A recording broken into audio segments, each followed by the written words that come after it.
there would be like 20-30 people on an audience.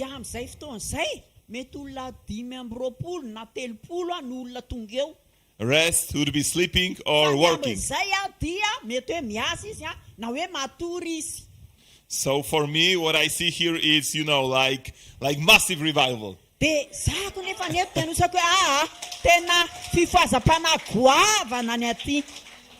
actually thought yesterday that you meet in the morning on Monday because Dr. Skonken is here.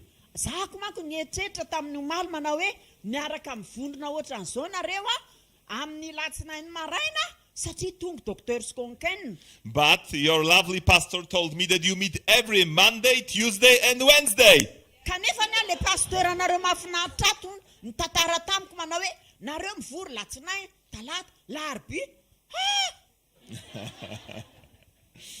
So it's really privileged to be here. Hallelujah. I'm from Poland. Right now in Poland is 5 degrees below zero. So we have a lot of snow. In the mountains where I live, we have around 1.5 meters of snow right now.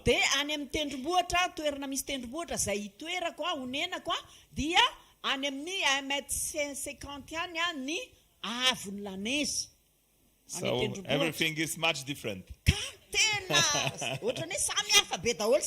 Have you ever had snow here in Madagascar?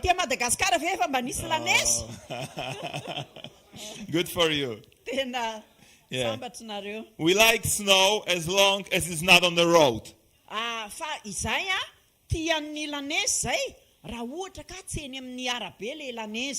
But unfortunately, it falls also on the road. So then the problem starts. Especially in mountains. But we are good. Okay, so I wanted to continue from Hebrews chapter 11. But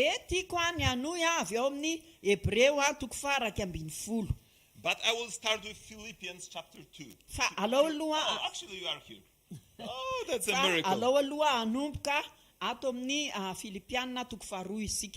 Even before I said I will start with Philippians chapter 2, she already had it open. So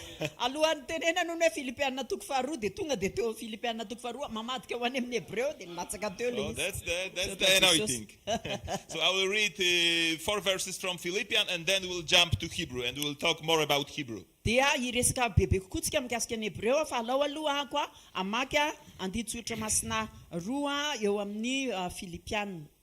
don't know if you here have such expression. We call in Poland, we call it a comfort zone.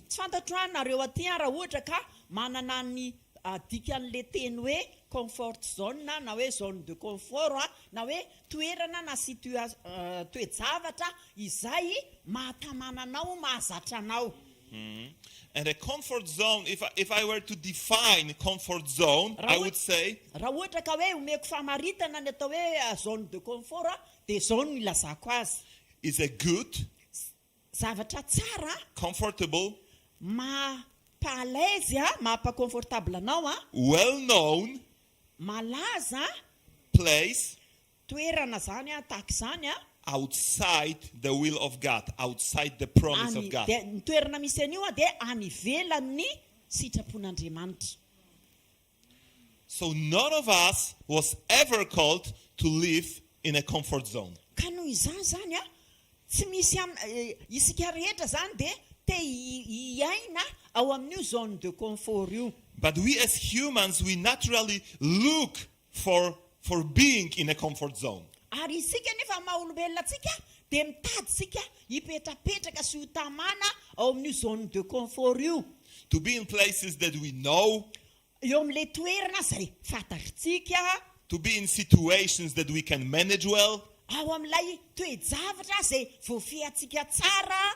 To be around the people who bring feel of sense of security to us. Dia eo anivon'ny olona izay ohatrany hoe ny fiarahantsika amin'ireo olona ireo dia mahatsapy hoe mandry fahalemana milamina tsara, to deal well with our future, tena hoe mandamina tsara ny ho avintsika, to have control over our life.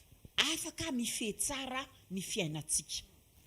But the truth is that none of us was ever called to live in such place. Kanefany ny marina dia izao tsy natsona, tsy mbola tonga ao amin'izay toeran'izay tsika rehetra eo. And now I want to read from Philippians chapter 2. Dia izao maka ny Filipiana 2:2. I will read from verse 5 to 8. Dia novakiko ny 5 ka hatramin'ny 9. Let this, I read in English, yes. Let this mind be in you, which was also in Christ Jesus, who being in the form of God, did not consider it robbery to be equal with God, but made himself of no reputation, taking the form of bondservant and coming in the likeness of man, and being found in appearance as a man, he humbled himself and became obedient to the point of death, even the death on the cross. Ary aoko ao aminareo zao saina izao, izay tao amin'ny Kristy Jesosy koa, izay na dia nanana ny endrika Andriamanitra aza, dia tsy nataony ho zavatra hofokiriny mafy ny fitoviana amin'Andriamanitra, fa nofohanany ny tenany tamin'ny nakany ny endriky ny mpanompo sy ny nahatongavany ho manam-pitoviana amin'ny olona.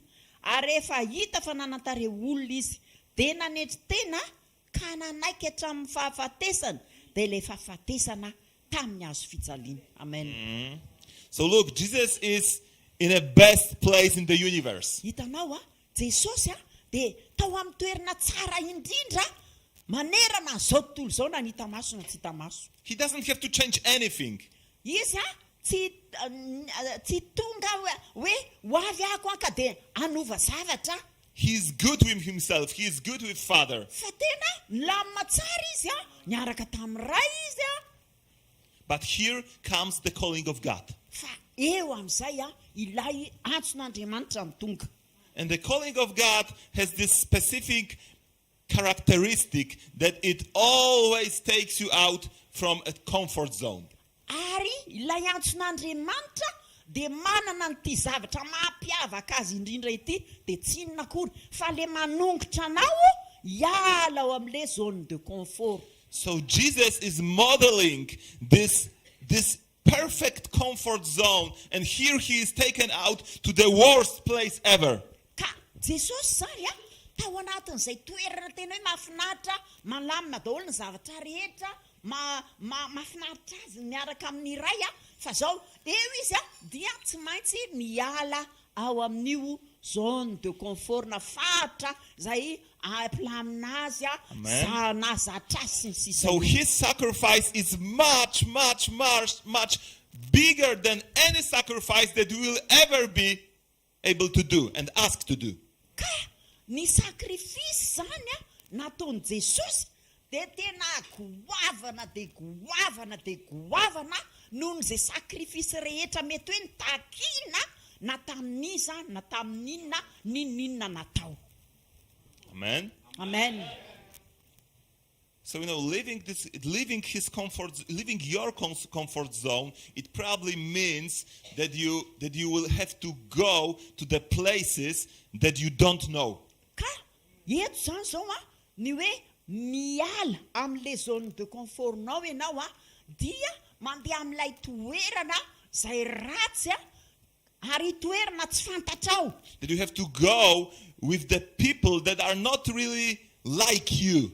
Ary mila ianao mandeha amin'ny olona na hoe miaraka amin'ny olona izay tsy tena fantatrao.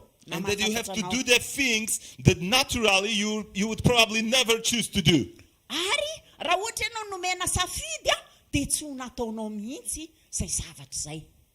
So Jesus is modeling this best way to do it. Ka Jesosy zany dia nanome modely ho antsika ny amin'ny fomba tsara indrindra anaovana an'ilay fialana avy eo amin'ilay zone de confort. So I want to ask you this question. When I will continue preaching, I want to ask you this question. Raha mbola mitohy ato anatin'ny toroteniko ako dia ametraka amin'ity fanontaniana ity aminao. What is your comfort zone today? Androany amin'izao fotoana izao inona ilay zone de confort nao, zany hoe le toerana mampahazo ainanao, mampilamina anao, tsy tianao ialana fa efa nahazatra anao. What is this place that you are in, but on the other hand, you feel that God is calling you to get out of this place? Inona le toerana izay misy anao fa asain'Andriamanitra ianao miala ao amin'ny toerana io. Okay, so now we'll go to Hebrews, Dia izao tsika handeha ho any amin'ny Hebreo. and we will read Hebrews 11, as I said. Dia araka ny teneniko teo hoe Hebreo toko faraky amby folo. Dr. Johan finished at Hebrews 11:6, and I will start with 11:8.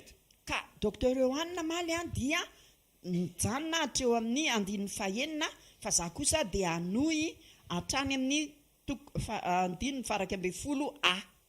Okay, so I will read 8 to 10, and then from 13 to 16.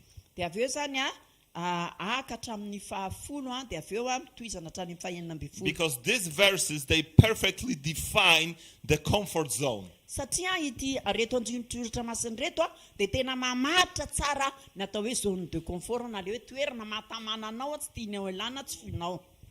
Okay, so I read 8 to 10. Eny ary manomboka ny andininy favalo ka hatramin'ny fahafolo. By faith, Abraham obeyed when he was called to go out to the place which he would receive as an inheritance. And he went out not knowing where he was going. By faith, he dwelt in the land of promise as in a foreign country, dwelling in tents with Isaac, Jacob, the heirs which with him of the same promise. For he waited for the city which has foundations, whose builder and maker is God. And now 13. They all died in faith, not having received the promises, but having seen them from afar, were assumed of them, embraced them, and confessed that they are strangers and pilgrims on the earth. For those who say such things declare plainly that they seek a homeland. And truly, if they had called to mind the country which they had come out, they would have had opportunity to return. But now they desire a better, that is a heavenly country. Therefore God, not ashamed to call them their God, for he has prepared a city for them. Finona no nanekeny Abraham rehefa nantsona hiainga kany amin'izay tany ho azony olova ka dia niainga izy nefa tsy fantan'izay alehany. Finona ny vahininy tany amin'ny tanin'olona izay miteny fikasana toy ny any an-tanin'olona mitoetra anday mba misaka sy Jakoba mpiara-mandovy izany teny fikasana izany aminy. Fa nanantena azo ny tanàna misy fanorenana izy, Andriamanitra ny tompomarika sy mpanao izany.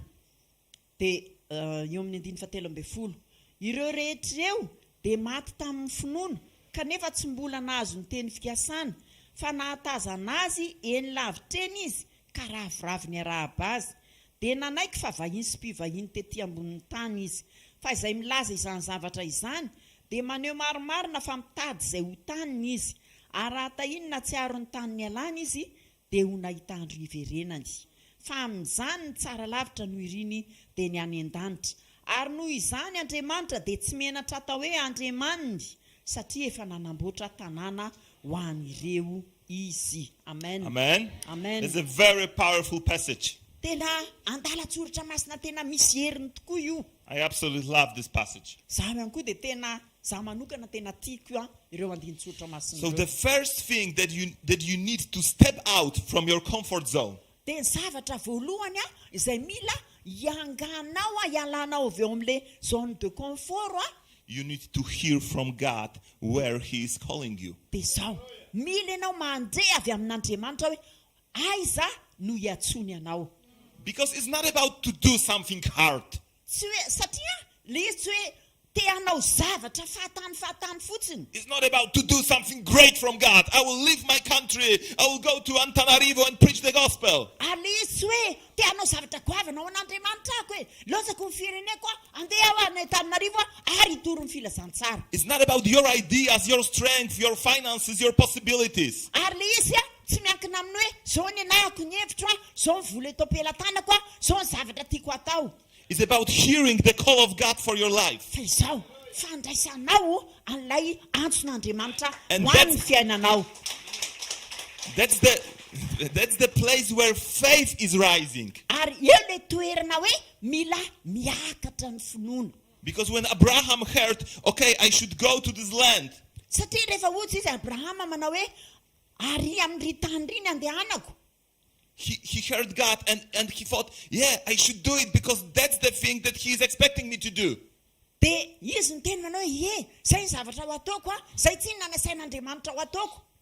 That's the thing that I should step in right now because faith, this chapter is about faith. Faith took him to this place. Ary ty toko ty moa dia miresaka mikasika amin'ny finoana, dia ny finoana mitondra anazy eo amin'ny toerana io.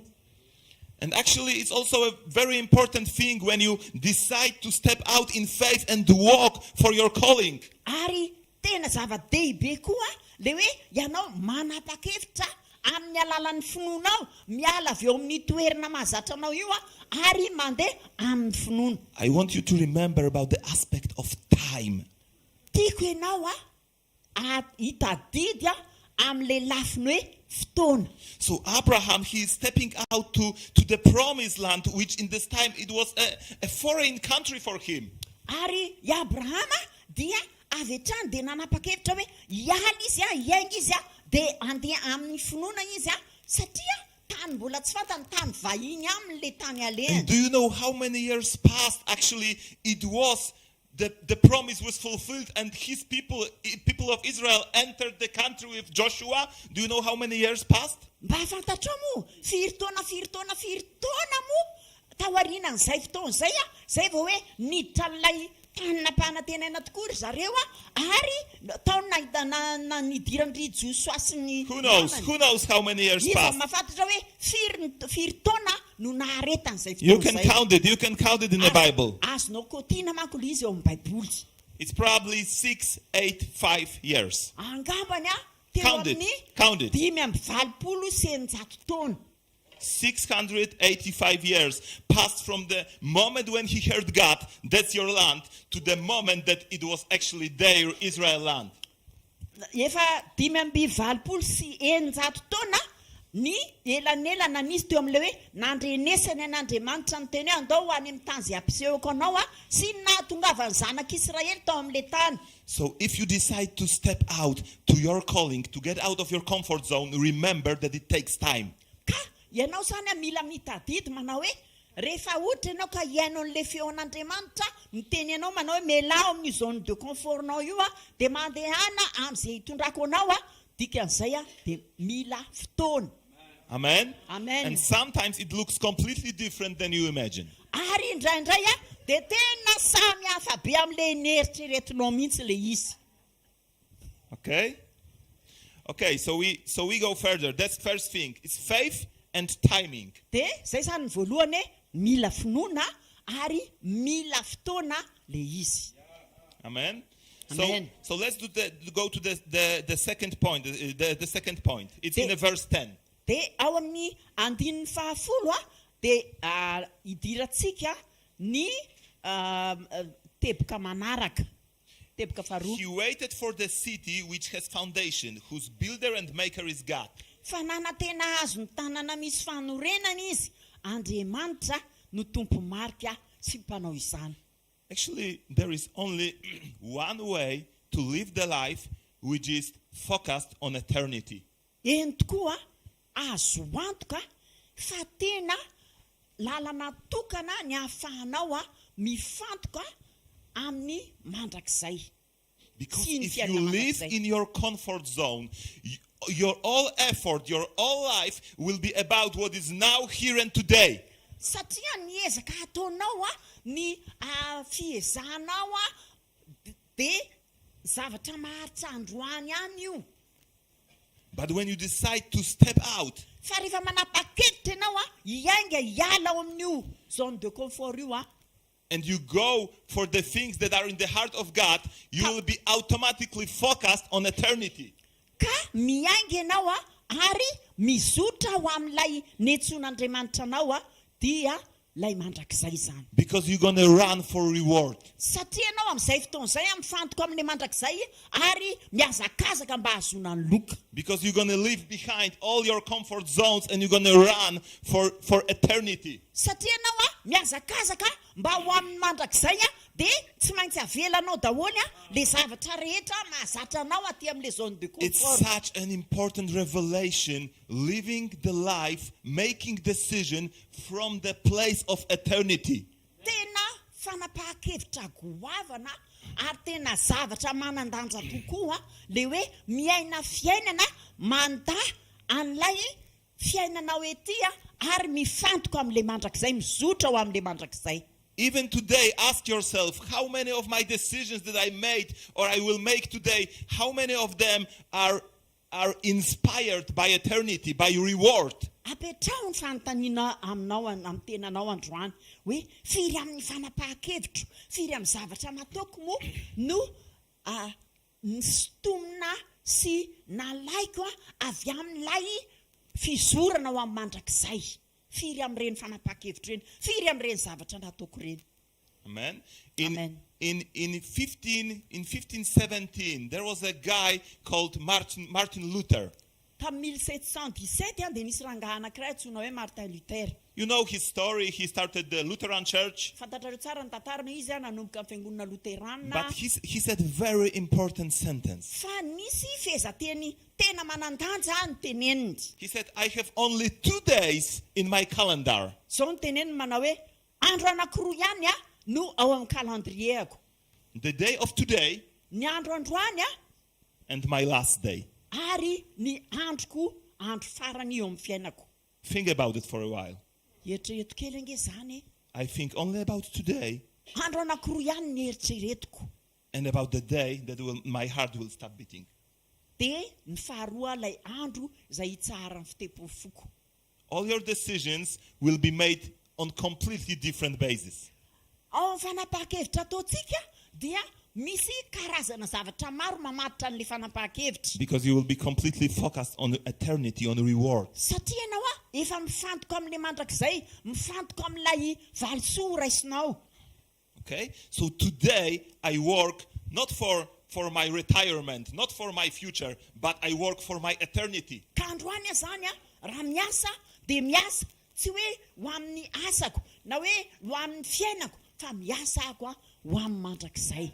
Amen? Amen. You can work now and work to secure your 30 last years of life. Tsy ho amin'ny retiretinao zany, tsy ho amin'ny fiainanao ao anatin'ny 20 taona no iasanao androany. That's what people do. We have to work hard because at the end of life we need to have some money that we can make living to the end. Zay manko ny zavatra ataon'ny akabiazan'ny olona hoe miasa androany mba atonga anako rehefa antitra any ako rehefa tsy mahavita ninona ntsony ako dia mbo manana vola ako mba hiankina amin'ny fiainako. But Holy Spirit encourages us today. Don't think about your 20, 30 last year of life. Think about thousand million of life that will come afterwards. Fa ny fanahy masina androany dia mampahery antsika manao hoe aza mieritreritra an'ilay 20 taona, 30 taona ny farapara amin'ny fiainanao. Fa androany mieritrereta ny amin'ilay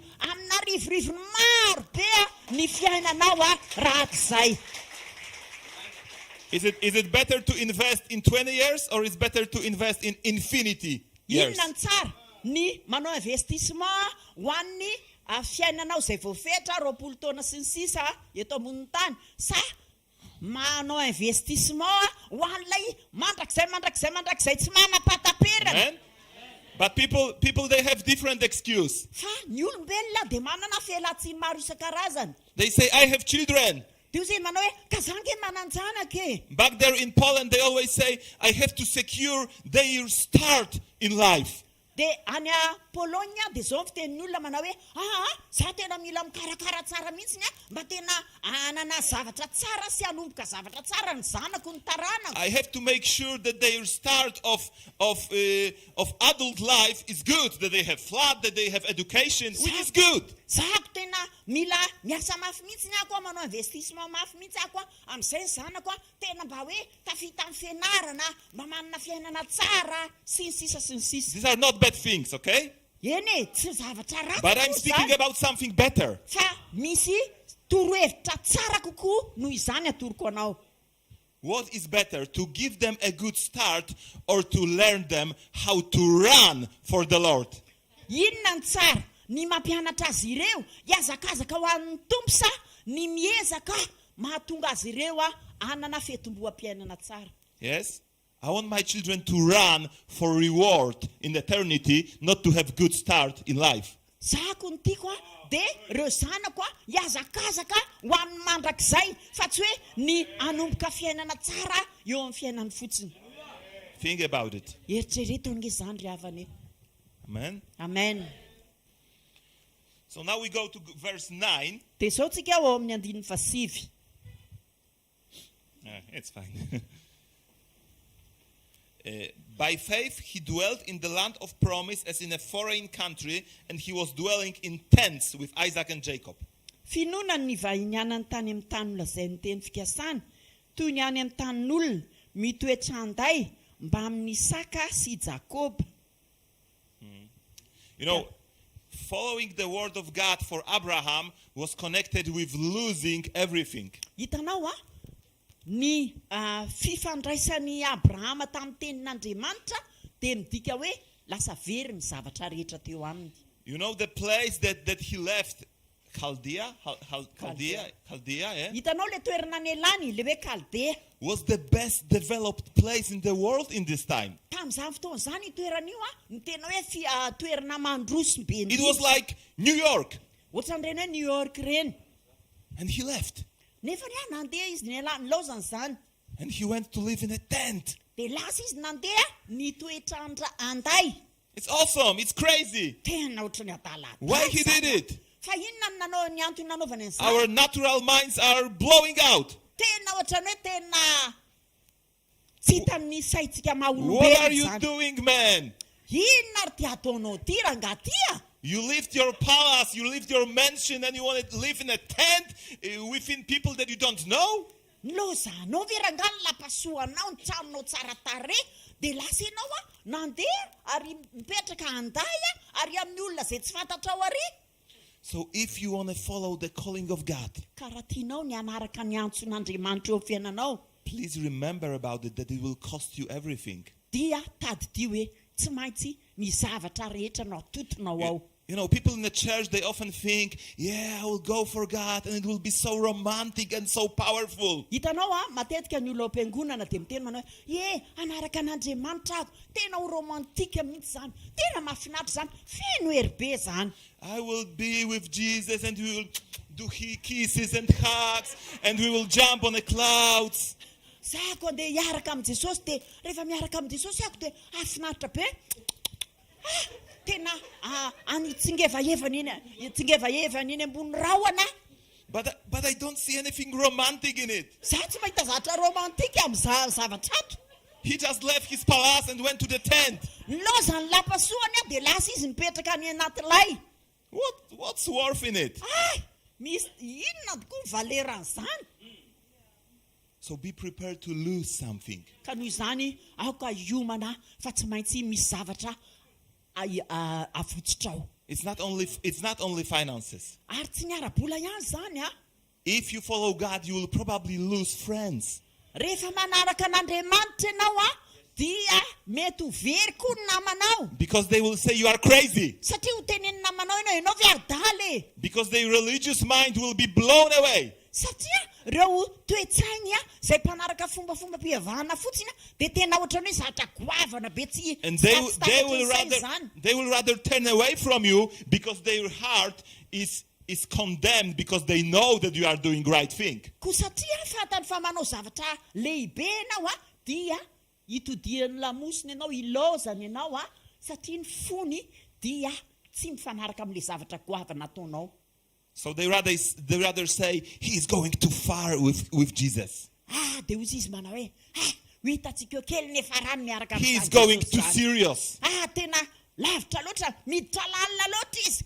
Sérieux be loatra izy amin'izany Jesosy n'izany Okay, so you will probably lose a lot of people because you will face misunderstanding. They will not going to follow the way you think. Satria ireo olona ireo tsy ahatakatra ny zavatra eritreretinao dia mety ho very namana maro ianao. Because they live in their comfort zones. Satria izy mbola mitoetra eo amin'ilay zone de confort. Because they live in the things that are temporary, that are in this world, not in eternity.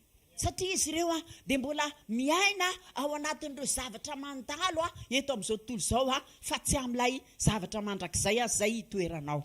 Okay? So let's go now for a very important verse. It's verse 15. Dia andaontsika ao amina iroso ao amin'ny 15:15 andiny tsotra masina tena manana ny maizy azy. And truly, if they had called to mind that country which they have come out, they would have had opportunity to return. Ny 15:15 ary raha tahinona atsiaro ny tany nialana izy dia ho nahita andro iverenana. That's very important. Tena zava-dehibe io. You remember the wife of Lot. They were living Sodom and Gomorrah. Tadidinareo angamba ny fiainan'ny vadiny Lota rehefa niala avy ao Sodoma sy Gomora ry zareo. Just because she looked behind, she lost her destiny. Very le anjara tsarany tamin'ny alalan'ny fierehany ny herika izy. Don't get distracted when you follow his instructions. Ianao rehefa manaraka ny torolalana sy ny toromarika omen'Andriamanitra dia aza varimbarina. Don't get double-minded. Ka tsy hirorosaina. Because the Bible clearly said in verse 15, Satria mazava ny tenin'Andriamanitra ato amin'ny 15:15. if you want to follow two ways, comfort zone and eternity way of thinking, if you want to be both, you will fail. Raha ohatra ianao ka sady te hijanonao amin'ilay zone de confort no sady andeha hizotra amin'ilay lalany mandrakizay dia ho lavo ianao, tsy ho vitanao zany. Because eventually you will find the excuse to come back. Satria nefa raha n'izany dia izao ahita felatsiny hiverenana any amin'ilay zone de confort ianao. And I have many experiences like this in my heart, in my life. Ary zany atsapa zavatra tahaka izany experience tahaka izany maro teo amin'ny fiainako. I remember in 2016, Tadidiko tamin'ny 2016. I left my job, I quit my job, and I started to do the house search. Lasa ako niala tamin'ny asako ary dia nanao cellule de prière. And we had a massive, it was a revival in this time. We grew within 2 years from 9 people to 250 people. Dia tena fifazam-panahy lehibe mihitsy ny tranga satria nanomboka tamin'ny olona 7 izahay dia nahatratra 590 anisan'ny mpino tao voangonay. We saw a lot of healings, we did a lot of baptisms, we see a lot of deliverance, all things were going on. Tena nisy zavatra maro ny tranga, nisy délivrance, batisa, nataona olona, zavatra ara-panahy maro samihafa. But you know, after the year, it was around 1.5 years we were doing this thing. Dia teo amin'ny iray taona sy tapany teo zay zavatra ny tranga. I started to think about the place where I come from. Dia nanomboka nieritreritra mikasika an'ilay toerana izay niaviako. And I started to think, okay, I'm an engineer. Maybe I should come back to the thing that I was doing before. Maybe I should come back to normal life. Dia nieritreritra ako manao hoe zako moa olona ingénieur nanomboka nieritreritra ny asako taloha angamba ny aranga tokony hiverina amin'ilay asa normal fanaoko. And in the very place of God moving, I actually made step forward and I say, no, I want to come back to my normal life. Dia avy eo tao anatin'izay hoe tena nisonitra be ny asa fanompona izay nataoko tato dia nanomboka ako niverina tsikelikely tany amin'ilay hoe fiainana lazaiko fa hoe normal. Many people think that if God will be moving in their life in a supernatural way, they will never abandon this way. But it's not true. Maro be mihitsy ny olona nieritreritra manao hoe raha ohatra ka Andriamanitra makao amin'ilay toerana na miditra an-tsehatra ao amin'ny zavatra izay ataony dia tsy ho tafaverina any amin'ilay toerana mahazatra azy tsony izy. They say, God, Tsy marina zany. if you will be using me, if every person that I put my hand on will be healed, I will do everything. Maro be ny olona miteny manao hoe tena ho ataoko daholo ny zavatra rehetra Andriamanitra fa zao nisaniza ametrahako tanana dia ataovy sitrana daholo ninona ataoko dia ataovy mety daholo. But it's not true. Fa tsy marina zany. you need to have you can't be double-minded. You have to have your mind focused just on his calling, just on his way. Fa mila ianao tena mifantoka hoe ny lalan'ny tompo ihany, ny antson'ny tompo ihany, zay ny arahako, zay tarihan'ny tompo ihany, zay ny ataoko. It will secure your life, not the supernatural signs and wonders. Izany no ahapatonga anao ahatsapa hoe en sécurité anao amin'ny fiainanao. Okay? So that was verse 15. Verse Ny 15 andiny 15 zay. teach us, don't be double-minded, because you will fail. Mampatsiaro antsika hoe aoka tsy izarazara ny sainao, aoka tsy anana fisainana anankiroa ianao fa manjary resy ianao, manjary lava ianao. Follow his calling and don't look back. Fa aoka ianao anaraka ny antson'Andriamanitra fa aza miherika. Okay?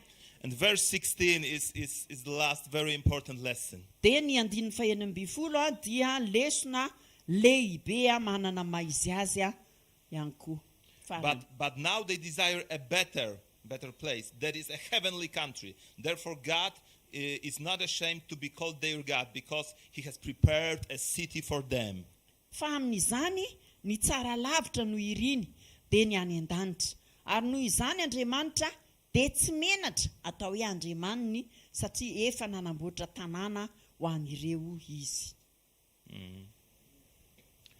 So now I'll be a little bit harsh.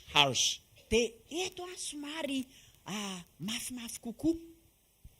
If you want to live your reward inside New Jerusalem, Raha ohatra ianao ka tsy tianao ny hahaveran'io valisoanao, io valim-pitianao io ka hipetraka ao amin'ny tanànan Jerusalema, you have to live your life outside your comfort zone. dia mila ianao miaina ny fiainanao any ivelan'ilay zone de confort, na hoe toerana mahazatra anao sy mampahalezy anao. Because only when you run the race that he gave you to run, Satria ny fiazakazahanao an'ilay azakazaka na sainy nataonao irery the reward is expecting you.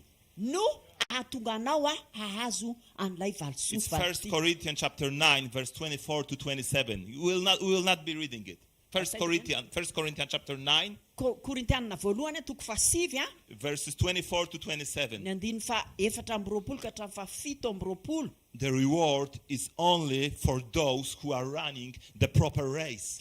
Dia izao voalaza ao manao hoe ny valisoa dia ho an'ireo izay miazakazaka amin'ilay fiazakazahana ara-dalàna sy ekeny.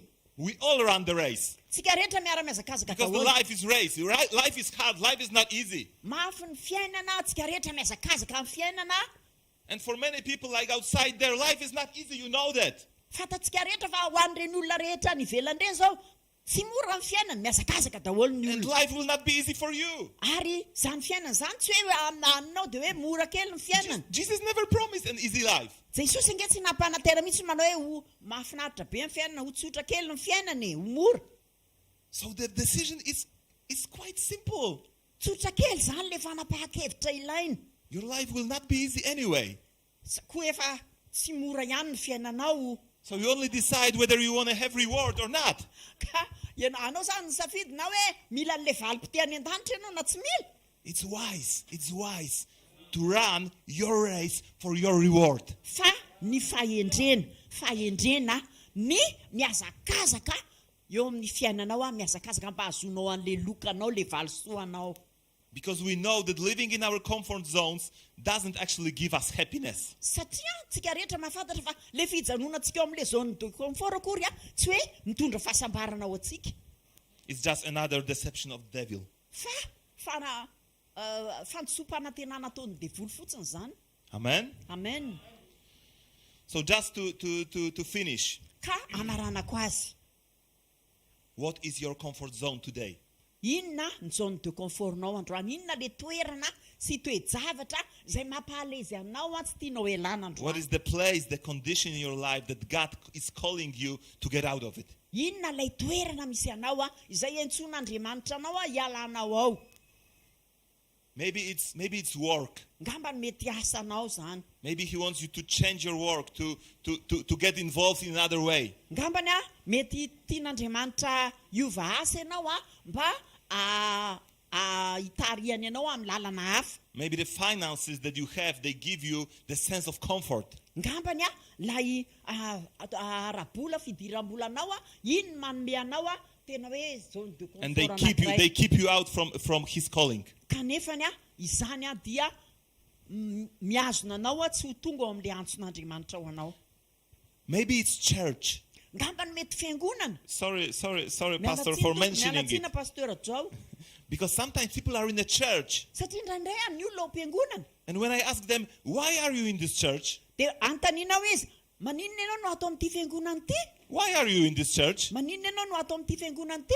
Because my father was in this church? Ko satria tsy inona dadanay avy ato amin'ity Because my fiangonana best ity? friends are in this Ko church? satria tsy inona le namako akaiky ato amin'ity fiangonana ity? My whole family is in this church. Ka na dia ny razanay erika dia tato amin'ity fiangonana ity. Because I have a good road, I don't need to stay in a traffic. Tsy hoe satria eo amin'ny arabe tsara dia hoe mila mijanona ao anaty embouteillage zany. There is another church in the end of the city that I feel that I should be, but I have to drive there like 1 hour. Misy fiangonana ary akaiky ary amin'ny tanàna toerana anankiray ary fa tsy voatery hijanona ato amin'ity embouteillage ela be ato ity. Ask yourself, why are you doing what are you doing? Mametraka fanontaniana amin'ny tenanao, maninona ary za no manao an'ity zavatra izay ataoko Because ity. for most of you, I believe it's a very good place. Ary ao amin'ny akamaroanareo angamba dia mino ako hoe Because toerana tsara you ity. have fantastic pastor. Satria nareo manana pasteur mahafinaritra be. But ask God, is it my place? Fa apetrao amin'Andriamanitra ny fanontaniana hoe tompo eto ve ny antsoinao Is ahy? it my race that I need to run? Eto ve le azakazaka izay tokony azakazahako? Okay? Some people, their comfort zone is friends, is environment. Ny olona sasany indray any zone de confort-ny dia reo namany, le toerana misy azy eo anivon'ny namany. And sometimes because of fear of man, we are afraid and we don't follow God because we are afraid what would people think about us. Satria indraindray dia mieritreritsika manao hoe reto ny namako ka raha ohatra ako miala eto amin'ity toerana ity dia inona indray ny eritreretin'ny olona no mitahotr'olona dia mijanonao dia hoe ka inona tsy inona ny eritreretiny ihany na raha ohatra miala ato. Amen? Amen. Sometimes it's the place where we live. Indraindray le toeram-ponenantsika. It was with Abraham. Ohatr'izay ny nahazon'ny He Abraham. had a perfect house in a perfect Trano environment. tsara, ny toerana manodidina azy nafinaritra.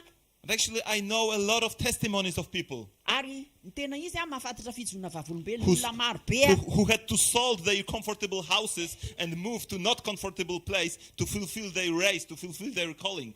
Zay namidiny daholo ny trano ny momba anazy rehetra ary dia lasa izy nandeha tany mifindra tany amin'ny toerana anankiray nanaraka an'le antson'Andriamanitra. Zay toerana tsy tsara noho ny lainy elany. Think about it. Eritrereto zany. But the most important thing, the last sentence, Fa ny tena zava-dehibe indrindra fehezanteny farany. you need to hear from God. Mila mandre avy amin'Andriamanitra ianao. Because Hebrews 11 is about faith. Satria ny Hebreo 11 dia miresaka finoana. And leaving your comfort zone is also about faith. Ary la hoe miala amin'le zone de confortnao ianao dia resaka finoana io. And running your race is about receiving the word and running the direction that he showed you. Ary ny hoe manaraka ny tompo dia zao miazakazaka amin'le fiazakazahana ny antson'ny tompo anao ary miala amin'le mahazatra anao. Amen? Amen. Amen. So I want to pray for you. Dia te hivavaka anao Jesus, thank you for these wonderful people. Jesosy eo misaotra anao ny amin'ireto olona mahafinaritra reto. Thank you for the desire that they have to run for you. Ary misaotra noho ny amin'ireo faniriana ao anatiny te hiazakazaka ho anao. I want to bless this desire. Ary tiako mihitsy mitsodrano izany I want to faniriana. bless the hunger that is in this place. Ary tiako tsofina rano izany etaeta ao anatin'ity ny olona eto amin'ity toerana ity Let izany. this hunger be arise to new levels. Aoka tena hiakatra hisondrotra ho amin'ny ambaratonga ambony izany etaeta izany. Let they are hungry for new encounter, for new refreshment of your spirit. Taio izy ireo amba tena hitombo amin'ny etaeta sy ny famelombeloma ny fanahinao masina. So that they may run the race and they may be a light for this world. Mba hahatonga azy ireo hiazakazaka amin'ny fiazakazahany ary ho fahazavana eto amin'ity zao tontolo zao ity. Amen. Amen. amen. I see strongly that it's a place of influence. Ary mahita ako fa misy mpitarika tena matanjaka eto ary tena hoe olona zay mahasarika olona mitoerana misy azy. You are in a central place of Antananarivo. Ianao dia eto amin'ity Antananarivo ty toerana anivon'ny zao tontolo zao. Because your influence is huge in this city. Satria ianao dia mahasarika olona eto amin'ity tanàna ity. The life of this church is like a light. Ny fiainan'ny fiangonana dia tahaka ny fahazavana tahaka ny jiro. Be light for this city. Aoka ianao ho fiainana ho jiro eto amin'ity tanàna ity. Amen. Amen. Amen. Amen. Hallelujah. Hallelujah. Okay, sit down, please. Afaka mipetraka isika tompoko. Any questions before he sits down? Alohan'ny hipetrahany misy manana fanontaniana ve tompoko? Okay, now, Dia zao turn to the person next to you. mitody amin'ilay olona eo akaikinao. Ask him 2 questions. Dia ametrao fanontaniana roa izy. Number 1, Voalohany, where are you now? aiza ho aiza ianao zao? Number 2, Ny faharoa, where you're supposed to be. aiza ny toerana tokony hisy ianao? And answer the person. Dia valio le mametraka fanontaniana aminao. Where are you now? Aiza ho aiza ianao zao Where you're supposed to be. Dia aiza ny toerana tokony hisy ianao? Now, everybody smiles at me now. Tena mitsikitsika amiko daholo na Smile at your neighbor and tell him. mitsikitsiki amin'ilay namanao dia apetrao amin'ilay fanontaniana. Where are you now? Aiza ianao zao? Are you in Ur? Move ianao ao amin'ilay toerana mety? Are you in a promised land? Move ianao ao amin'ilay toerany teny fikasana? See, the application of these things are very important. Hitanao, ny fampiarana an'izany zavatra rehetrarehetra zany no tena manandanja indrindra. Okay, where are you now? Ianao ary, aiza ho aiza ianao zao?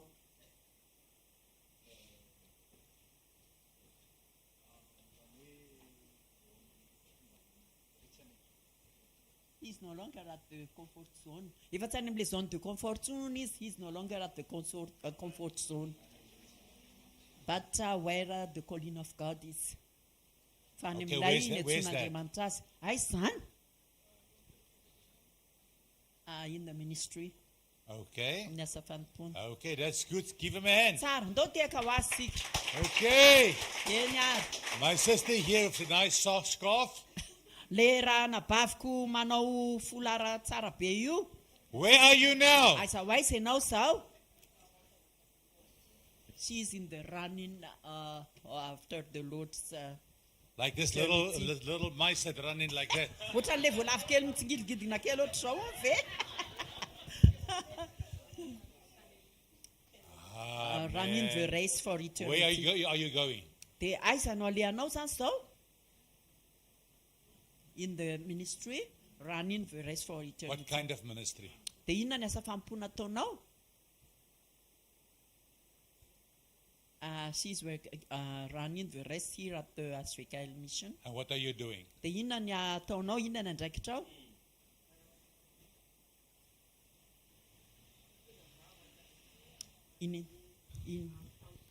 In intercession. In the intercession department. It's a very, you can sit down. It's a very important word that he shared. Tena manandanja tokoa ny teny izay nizarainy teo. Don't let it just go. Tsy hoe mandeha ho azy fotsiny Think le izy. about the whole day. Fa eritrereto mandritry ny andro zany. Where am I now? Hoe aiza ho aiza ary azy zao? Where am I going? Aiza ary ny lalaka izorako Next zao? question. Fanontaniana manaraka. Am I supposed to be here Movy ako tokony ho eto. where I am? Eto amin'ity toerana misy aty. Or am I here because I feel comfortable? Sa hoe eto ako satria eto mahatsiaro tena confortable tsara, tena à l'aise tsara, mety tsara eto.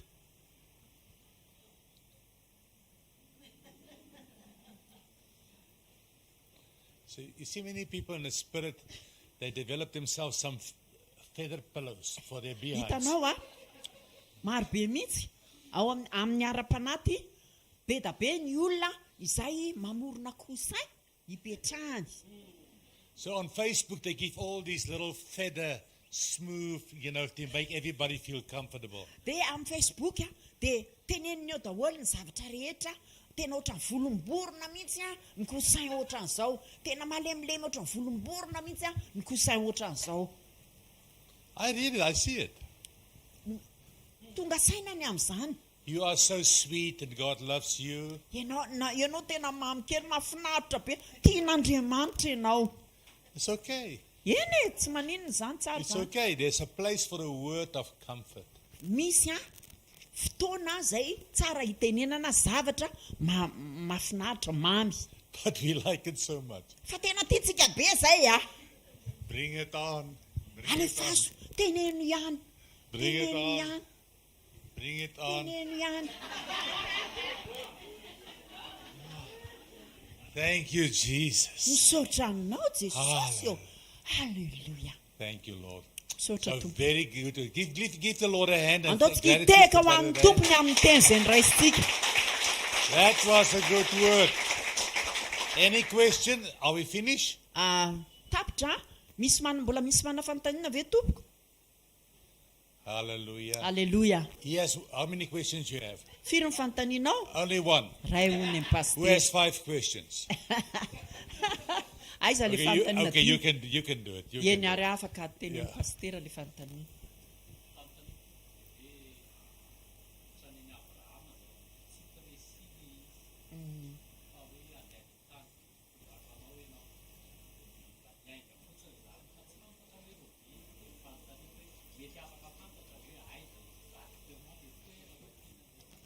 So his question is, can we know, will we be able to know exactly the place that God wants to take us to? Because like the case of Abraham, he was just asked to leave his comfort zone, but just to leave without knowing where he was going.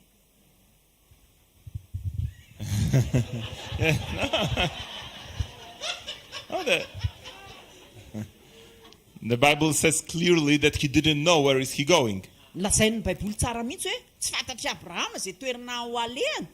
And actually he didn't see the fulfillment of the promise. Ary mitena izy a tsy hita amin'ny masony ny fahatanteran'ilay hoe fahatongavana tao amin'ny tany Because when he mampana was tenainy. dying, he was still a stranger in this country. Satria tamin'izy efa hialaina dia mbola hoe vahiny tao amin'io firenen'io izy. So the promise was filled actually 600 years after his death. Ny tena marina dia eninjato taona taorianan'izay a vao tanteraka ilay tenin'ny fikasana. So I think we are called to run the race and think about the reward and do not think about the final result of this race on this earth. Dia zako mieritreritra manao hoe tsy le fiafaran'le azakazaka eto ambonin'ny tany ny jerentsika fa ny fiafaran'le azakazaka sy ny fijerena an'ilay valopity valosoa. Because oftentimes it will be different than we imagine. Satria Andriamanitra manko matetika dia manao zavatra tsy mitovy amin'ilay zavatra eritreretintsika. Because it's not about our glory and our success, Satria le izy tsy hoe voninahitsika na ho fahombiazantsika it's about kingdom success. fa ny fahombiazan'ny fanjakan'Andriamanitra. Amen. Amen. Now I will answer you by singing you a song. Hovaliko ianao amin'ny alalan'ny fanaovako hira. Okay? It's from my favorite movie, Madagascar. Avy amin'ilay le hira io a dia avy amin'ilay film tena tiako indrindra dia le film hoe Because Madagascar. you must move it, move it, move it, move it, move it. Just move it. Get going. Fotsiny e, mietse fotsiny dia mandehana fotsiny. Is it true? Marina izany e? Maybe we have to sing it all together. Let's. Gamantsika mila miaraka amin'ny hira zay. Let's move it, I move love it, that move it. movie. Tiako iny film iny a. I think. Have you seen the movie? Nareo ve efa nahita an'ilay film hoe Madagasikara? Okay. Last question. Eny ary fanontaniana farany izay manana fanontaniana. Yes.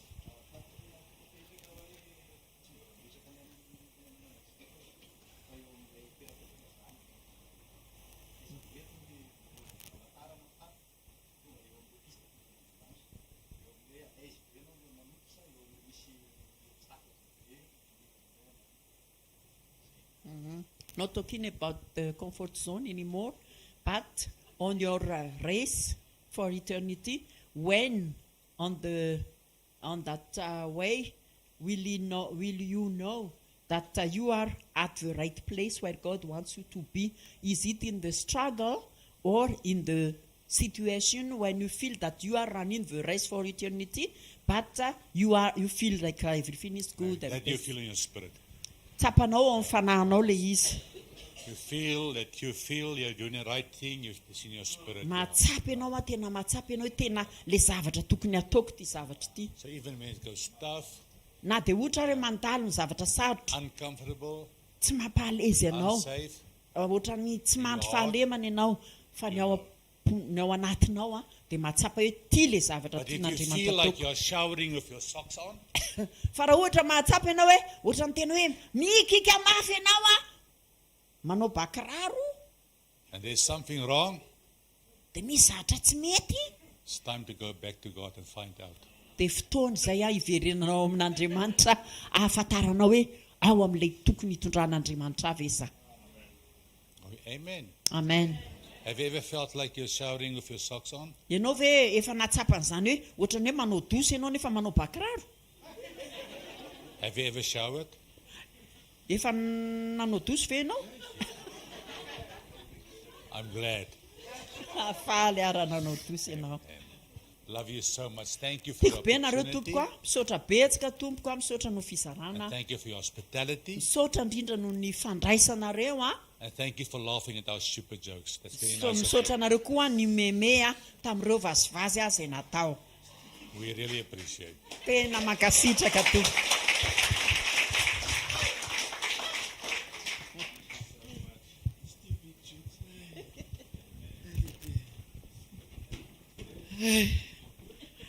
Alléluia. Il va péter plus autre chose de ton bâti. Alléluia. Do sady anao fanatitra atsika no kabary fisaorana indray ny tompona andraikitra.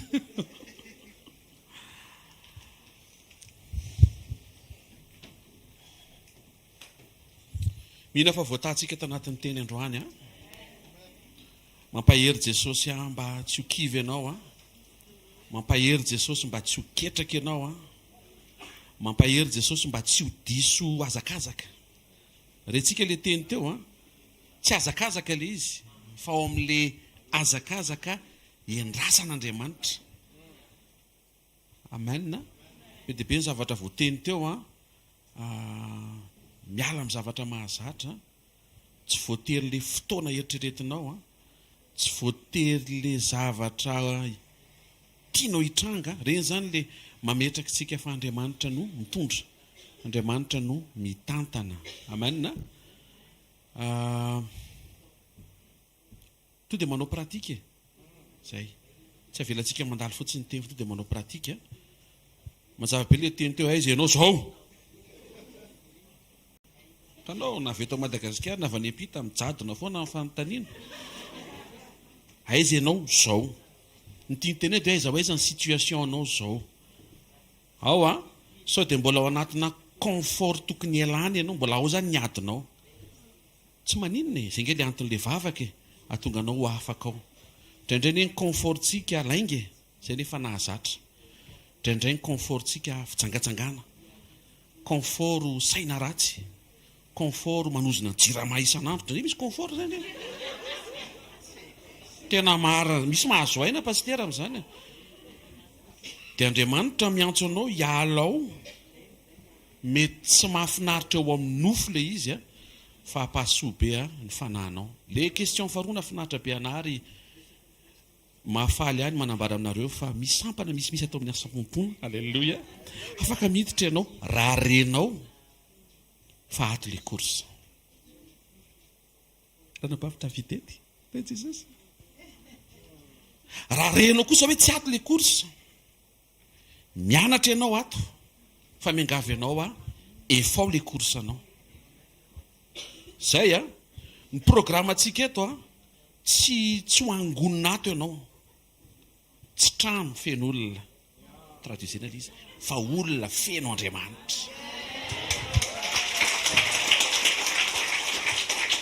zay ka faly zay miaraka aminao eto zao fa tsy voatery eto ianao marina be mihitsy zay manovoza menara dia mangata amin' Jesosy hoe inona le asa fanompona tianao ataoko Jesosy fa tokony isy zay le mahatonga ny proverbe 1 teo ny teny hoe inona le ataonao ny antony le voalavo kely ny resahany hitanareo le miazakazaka anatina laroa misasatra be tena manao korsa be izy fa miazakazaka fotsiny dia mitikodina eo tsy mandroso dia sanatria tsy ho totozy kely sy voalavo kely ianao zanak'Andriamanitra mpiazakazaka ianao amen fa fatary kosa hoe aiza le azakazaka amen eto zao misy olona tokony ho pasteur ane zao eto mety misy olona tokony ho évangéliste zao eto mety misy olona zao tokony hiditra louange tokony ho intercesseur tokony ho any amin'ny club d'enfant ndana moa mivavaka amin'ny zoma sabotsika amin'ny resaka aloha vita misy fifadikany andana aloha mitokana tsara mitsy aloha ianao amen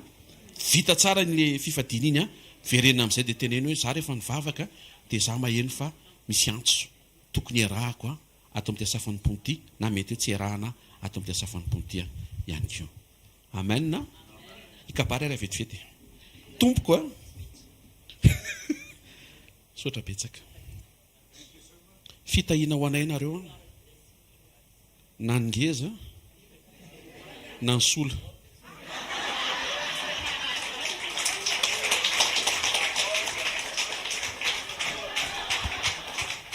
nandray zay teto andiny tena daholo zareo satria indraindray variana dia indraindray tsy tena mifantoka amin'ilay hoe mandrakizay fa androany zao mazava be mihitsiny fa misy mandrakizay akoatran'ilay isan'andro zay fantatray fa raha hivavaka nareo rehefa avy eo zao dia misy olona sitrana rehefa avy eo dia misy olana mivao fa tsy zay le izy fa le mandrakizay dia misaotra betsaka nampatsiaro ihany koa fa tsy voatery le eritreretin'ny saina le fitondran'Andriamanitra sotra betsaka hitahanareo Andriamanitra tsodrano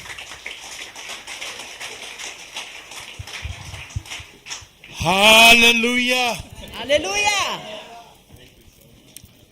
Let's take hands. Ndotsika ifampitatana tompoko. Let's take hands. Fampitatanatsika. Lord, Tompo, united, miray saina izahay. we stand before you Mijoro eto anatrianao. as a family. Amin'ny mankonana ray anay. Bless us. Taio izahay. Bless us. Taio izahay. Help us. Apio izahay. Direct us Tario lalana to izahay. find your destiny in our lives. Ahitanay Andriamanitra ny anjara tsara izay nisoritanao amin'ny Jesus' fiainanay. name. Amin'ny anaran'i Jesosy. Amen. Amen.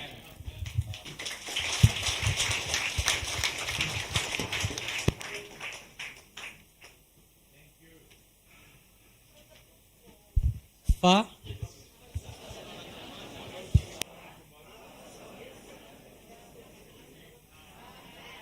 rapitso amin'ny fitondray ny fotoanantsika eto